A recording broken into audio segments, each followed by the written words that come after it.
আমি এখন আছি বাংলাদেশের ঐতিহ্যবাহী মুজিবনগরে, যেখানে 1971 সালে বাংলাদেশের সরকার গঠন হয় এবং এটা হচ্ছে বাংলাদেশের সেই মানচিত্র।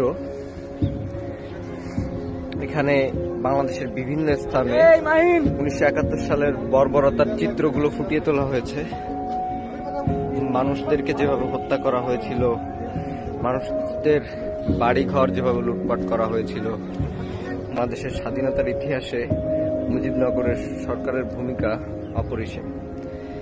ওইদিকে দেখা যাচ্ছে যে বাংলাদেশের মানচিত্রে কক্সবাজার, চট্টগ্রাম, নোয়াখালী, খুলনা, বরিশাল, বাংলাদেশের প্রত্যেকটা জেলা এবং বাংলাদেশের মানচিত্র খুবই সুন্দরভাবে এবং পরিচ্ছন্নভাবে এখানে তুলে ধরা হয়েছে। এখানে দেখা যাচ্ছে বাংলাদেশের মানচিত্র এক